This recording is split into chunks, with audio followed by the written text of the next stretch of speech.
শ্রী চৈতন্যদেবের প্রকৃত উত্তরাধিকারী তৃণমূল নেত্রী মমতা বন্দ্যোপাধ্যায়, এমনটাই দাবি করলেন রাজ্য আইএনটিটিইউসি সভাপতি ঋতব্রত বন্দ্যোপাধ্যায়।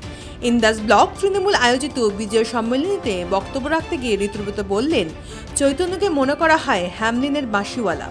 চৈতন্যদেবের মতো লড়াইয়ের প্রকৃত উত্তরাধিকার মমতা বন্দ্যোপাধ্যায় পথে মানে লাখো মানুষ তার সঙ্গে বলেও তিনি এদিন দাবি করেন। পরে তার বক্তব্য প্রসঙ্গে সাংবাদিকদের রাজ্য আইএনটিটিইউসি সভাপতি ঋতব্রত বন্দ্যোপাধ্যায়কে প্রশ্ন করলে তিনি বলেন, সারা দেশে বিজেপি বিরোধী শক্তিকে নেতৃত্ব দিচ্ছেন মমতা বন্দ্যোপাধ্যায়। শ্রী চৈতন্যদেবের লড়াই মানুষকে একত্রিত করা, অন্যায়ের বিরুদ্ধে রুখে দাঁড়ানোর উত্তরাধিকার মমতা বন্দ্যোপাধ্যায় বলেই তিনি দাবি করেন।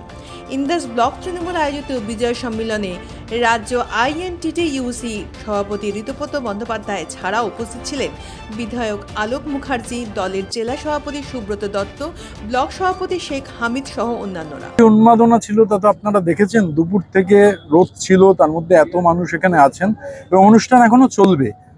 জননেত্রী মমতা বন্দ্যোপাধ্যায়ের অনুপ্রেরণায় এবং অভিষেক বন্দ্যোপাধ্যায়ের নির্দেশে পাহাড় থেকে সাগর অব্দি বিজয় সম্মেলনীগুলো হচ্ছে, তারই অংশ হিসেবে আজকে ইন্দাসে আমাদের এই বিজয় সম্মেলনী হলো। সামনে 26-এর নির্বাচন, ইন্দাস বিধানসভার মানুষের উদ্দেশ্যে কি বলবেন, কি বার্তা? দেখুন, মমতা বন্দ্যোপাধ্যায় যে চতুর্থবার মুখ্যমন্ত্রী হবেন এটা গোটা রাজ্যের পাহাড় থেকে সাগর মানুষ জানেন, সেটা নিয়ে প্রশ্ন নেই। প্রশ্ন হচ্ছে বিজেপি বিরোধী দলের স্ট্যাটাস পাবে কি পাবে না, এটা হচ্ছে নির্বাচনের প্রধান প্রশ্ন। মঞ্চে বক্তব্য রাখলেন চৈতন্যদেবের উত্তরসূরি মমতা বন্দ্যোপাধ্যায় এবং বাংলার প্রথম বিপ্লবী, যদি একটু ব্যাখ্যা করেন। চৈতন্যদেবকে অবশ্যই আমি মনে করি শুধু বাংলার নয়, গোটা দেশের প্রথম বিপ্লবী। মানে আমায় যদি কেউ জিজ্ঞাসা করেন যে এদেশের প্রথম বিপ্লবীকে, আমি বলবো শ্রীকৃষ্ণ চৈতন্য।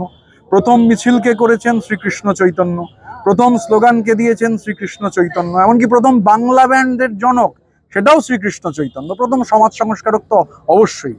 এবার শ্রীকৃষ্ণ চৈতন্য 550 বছর আগে বাংলার মধ্যভাগ থেকে যে সমাজ সংস্কারের লড়াইয়ের সূচনা করেছিলেন, যা দিকে দিকে ছড়িয়ে পড়েছিল। এবং চৈতন্যদেব হচ্ছেন হ্যামলিনের বাঁশিওয়ালার মতো, তিনি যে পথে গেছেন লাখো মানুষ থেকে অনুসরণ করেছেন।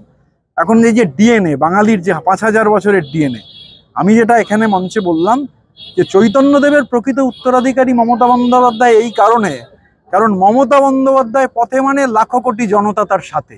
তিনি হেঁটে চলেছেন, লাখো মানুষ হ্যামলিনের পাইট পাইপারের মতো তার পেছনে চলেছে, তিনি নেতৃত্ব দিচ্ছেন। গোটা দেশের বিজেপি বিরোধী যে লড়াই, মমতা বন্দ্যোপাধ্যায় হচ্ছেন তার সংগ্রামের বর্ষাফলক। সুতরাং মানে একথা বলতে আমার বিন্দুমাত্র দ্বিধা নেই যে চৈতন্যদেবের প্রকৃত উত্তরাধিকার, লড়াইয়ের যে উত্তরাধিকার, মানুষকে একত্রিত করার উত্তরাধিকার, অন্যায়ের বিরুদ্ধে রুখে দাঁড়াবার উত্তরাধিকার, এবং এই যে হ্যামলিনের বাঁশিওয়ালার মতো মানে চুম্বকের মতো মানুষ আকর্ষিত এবং তিনি নেতৃত্ব দিয়ে চলেছেন। এই যে দেখুন, এই মুহূর্তে আমাদের বিজয় সম্মেলনী চলছে, উনি কিন্তু সেই দুর্গত জায়গায়। আমি যখন এখানে আসছি তখন দেখলাম দিদি আলিপুরদুয়ারে, ওমা তারপরেই দেখছি নাগরাকাটায় দুর্গত মানুষের সঙ্গে দুর্গত জায়গায়। বাংলার মানুষ জানে যে মোদির কথা আর দিদির কাজ এর মধ্যে ফারাক কি, সেই কারণেই মমতা বন্দ্যোপাধ্যায় চতুর্থবার মুখ্যমন্ত্রী হওয়াটা সময়ের অপেক্ষা। হচ্ছে বিষ্ণুপুর সাংগঠনিক জেলার মধ্যে পড়ে, বিষ্ণুপুরের এখানে একের পর এক কলকারখানা বন্ধ হয়ে যাচ্ছে, তিনি তার সম্বন্ধে কোনো দিশা দেখিয়েছেন কি? কিন্তু দেখাননি। এখন ভোটের বাজারে আমার কথা হচ্ছে বাঙালির ভাবাবেগে যে এভাবে আঘাত করা হবে তা আমরা আশা করিনি। একজন সম্পূর্ণ দুর্নীতিতে নিমজ্জিত একজন মুখ্যমন্ত্রী, রাজনীতিবিদ, তিনি, তাকে তুলনা করা হচ্ছে শ্রীচৈতন্যদেবের সাথে। এ বাঙালির ভাবাবেগ মারাত্মকভাবে আঘাতপ্রাপ্ত।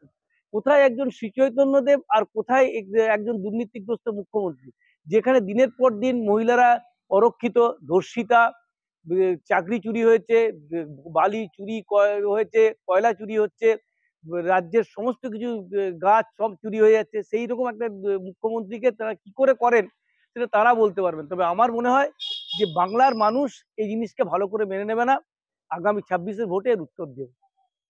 তিনি প্রথম বিপ্লবী বলছেন চৈতন্যদেব, তাকে ইতিহাস পড়তে বলুন। আমার মনে হয় যে চৈতন্যদেবের সম্বন্ধে কোনো রকম কোনো উক্তি আমি করবো না কারোর সঙ্গে তুলনা করে, কারণ চৈতন্যদেব তার চৈতন্যদেবের জায়গাতে আছেন, তাকে আমরা ভগবানের মতন দেখি, তিনি ঈশ্বর তুল্য মানুষ। তার সঙ্গে আমরা কারো কোনো রকম ইয়ে দেখি না, তাকে আমরা শ্রীকৃষ্ণের রূপ হিসেবে বাঙালি এবং সকল ভারতবর্ষ তাকে সেভাবেই পুজো করে। তবে কবে এই রাজনীতিবিদ শ্রীকৃষ্ণ হয়ে গেলেন, কবে শারদা হয়ে গেলেন, কবে মা দুর্গা হয়ে গেলেন, তা তৃণমূল কংগ্রেসের নেতারা বলতে পারবেন। ভারতীয় জনতা পার্টি বা সাধারণ বাঙালি, হিন্দু বাঙালি, তারা শ্রীচৈতন্যকে ভগবানের রূপে দেখে আসছে, ভগবানের রূপেই দেখবে।